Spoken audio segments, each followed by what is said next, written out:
안녕하세요. 이스라엘 최연화 선교사입니다.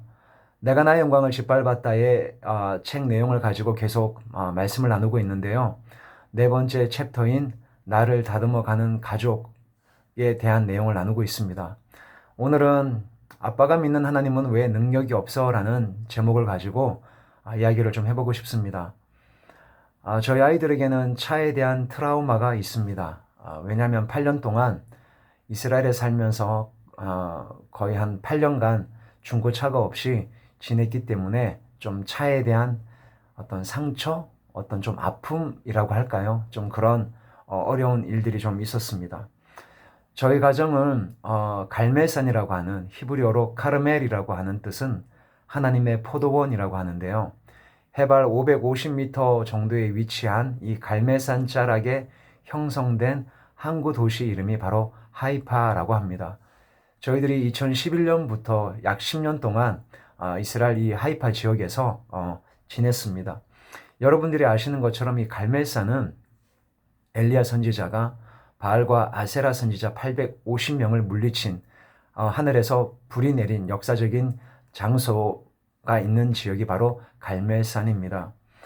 이 갈멜산 자락이 해발 550m 정도 되는 산이다 보니까 이 고도의 높낮이로 인해서 이 차가 없이 지내기에는 굉장히 어려움이 많았습니다. 그것은 뭐 예루살렘도 그렇고 이스라엘 땅 지형 자체가 물론 버스가 다니기도 하고 택시도 있기도 하지만 개인적인 어떤 승용차가 없이는 움직일 때 참 굉장한 불편함을 감수해야 하는 지형입니다. 그래서 이 갈매산 자락에 살면서 이 고도의 높낮이로 인해서 굉장히 불편함을 많이 저희 가정이 겪어야 했습니다. 버스를 이렇게 한두 번만 타도 올라갔다가 내려갔다가 돌아갔다가 이런 고도의 높낮이로 인해서 금방 속이 울렁거리고 멀미가 날 정도로 참 힘들었습니다. 그리고 알고 계시는 것처럼 이스라엘은 약 9개월간 건기입니다. 비가 한 방울도 오지 않는 건기이기 때문에 굉장히 이스라엘의 이 독특한 기후와 문화와 이런 그런 사람들과의 관계 안에서 참 중고차 없는 이런 현실을 경험하면서 무척 고된 삶을 감내해야 했습니다. 저도 저였지만 그때 유치원, 초등학교를 다녔던 저희 아이들에게는 정말 쉽지 않는 그런 고된 훈련이었습니다. 예로 말씀드리면 차로 10분이면 갈 수 있는 거리를 버스로 2번이나 갈아타야 하고 또 교회 갈 때나 친구 초청으로 생일 파티나 어떤 모임이 있을 때마다 이 차량 픽업 문제는 항상 해결하기 힘든 어떤 숙제였습니다.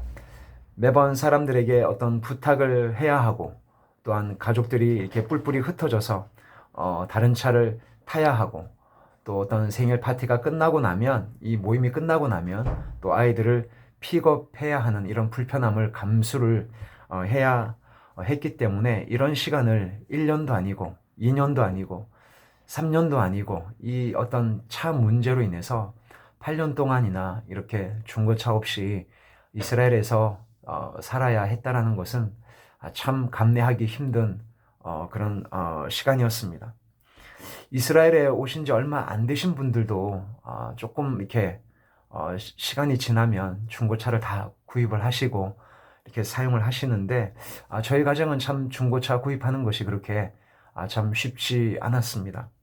어느 날 저희 딸이 저에게 이런 질문을 했습니다. 오늘 나눌 이 제목인데요. 저에게 이렇게 물었습니다. 아빠는 하나님 믿냐고 물었습니다. 제가 뭐라고 대답했냐면, 그럼 당연하지. 왜 그러느냐? 라고 했더니, 아빠가 믿는 하나님은 능력이 없어? 라고 반문을 했습니다. 왜 그러냐? 라고 다시 물으니까, 다른 사람들은 다 차가 있는데, 우리만 없잖아. 라고 그렇게 아픈 얘기를 했습니다. 그 아이를 위로하면서 하나님이 때가 되면 주실 거다. 기도하자. 이렇게 얘기를 했는데 다른 목사님도 하나님 믿고 차를 구하셨는데 아빠도 목사님인데 왜 차가 없어? 무슨 차이가 있어? 아빠는 정말 하나님 믿어? 이렇게 반문을 했습니다. 여러분이 저의 입장이라면 여러분 자녀에게 어떻게 대답을 하실 건가요? 웃어야 할지 울어야 할지 참 난감한 상황이었습니다. 대답을 어떻게 해야 될지 참 마음 깊숙한 곳에서 아려오는 이 아픈 마음 때문에 참 어떻게 대답을 해야 할지 참 난감한 상황이었습니다.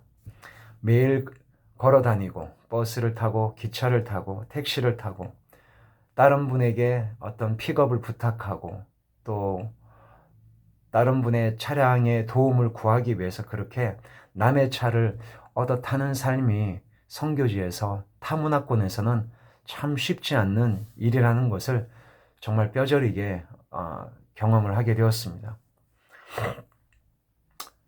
그럼에도 불구하고 물론 감사한 일들도 있었습니다. 개인 차량이 없었기 때문에 많은 사람들에게 복음을 전하고 전철에서 기차 안에서 택시 안에서 버스 안에서 버스를 기다리는 정류소에서 예수 그리스도에 대해서 이렇게 유대인들에게 또 간증하고 말씀을 나눌 수 있는 귀한 특권도 있었지만 선교지에서 차가 없이 어떤 그런 어려움의 시간을 겪고 있는 선교사 자녀들을 생각할 때마다 늘 마음이 아픕니다. 빌립보서 4장 12절에는 사도 바울이 이런 고백을 하죠. 나는 비천에 처할 줄도 알고 풍부에 처할 줄도 알아. 모든 일, 곧 배부름과 배고픔과 풍부와 궁핍에도 처할 줄 아는 일체의 비결을 배웠다고 사도 바울은 고백을 하고 있습니다. 이런 일체의 비결을 배우기 위해서는 그만큼 대가 지불이 필요하고 또 거기에 희생이 필요하고 시간이 걸리고 또 인격적인 성숙함에 시간이 분명히 소요되는 것 같습니다. 사랑하는 여러분께 한 가지 부탁을 드리고 싶습니다. 혹시 여러분들이 이제는 코로나 상황이 많이 회복이 되어 가고 있는 요즘에 많은 교회들이 아마 방학을 이용해서 단기 선교를 아마 준비를 하실 것 같습니다. 여러분들이 아우리치나 단기 선교를 나가셔서 선교지에 있는 선교사님들을 방문하시고 선교지에 있는 선교사 자녀들을 만나게 될 때 다른 그 어떤 말보다도 그들을 꼭 안아주시기를 부탁드립니다. 그리고 그 아이들의 손을 잡아주시고 품어주시고 기도해 주십시오. 그리고 이런 말씀은 하지 않으셨으면 좋겠습니다. 얼마나 좋니? 선교지에 오니까 얼마나 행복하니? 선교지에서 이런 언어도 배우고 이런 문화 가운데 있고 너희들은 정말 축복받았다라고 여러분들이 기도하실 때 축복의 말씀을 선포해 주시는 것은 좋지만 그 아이들은 선교지에서의 삶이 거의 생존하기 위해서 하루하루의 삶이 영적 전쟁이고 쉽지 않는 삶을 걸어가고 있는 그 아이들이기 때문에 그 어떤 말보다도 그 아이들의 손을 붙잡으시고 그 아이들을 눈물로 품어주시고 축복해 주시면 고맙겠습니다.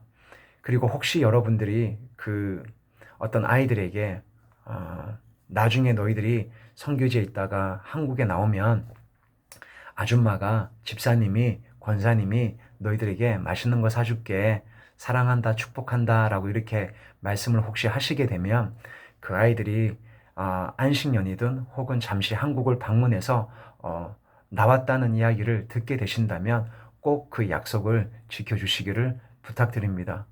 예전에 이스라엘을 방문했던 그런 여러 팀들이 있었습니다. 그런 분들 중에 몇몇 분들은 저희 아이들에게 이런 나눔을 하셨습니다. 그리고 저희 아이들은 그것을 다 기억을 하고 있다는 것을 알게 되었습니다. 한국에 나왔을 때에 저는 까먹고 있었는데 저희 아이들이 얘기를 하더라고요. 그때 저희 이스라엘을 방문했던 그분들 지금 한국에 있냐고, 그때 우리 한국에 나오면 맛있는 거 사주신다고 하셨는데 그분들은 그것을 기억하고 계시는지 모르겠다는 그런 이야기를 아이들이 하더라고요. 여러분들이 선교지에서 선교사 자녀들을 만나서 이야기를 하실 때 나중에 한국에 나오면 맛있는 거 사줄게 라고 혹시 그런 말씀을 하신다면 그 아이들에게 꼭 그 약속을 지켜주십시오. 그 아이들은 그것을 잊지 않고 있더라고요. 여러분 감사합니다.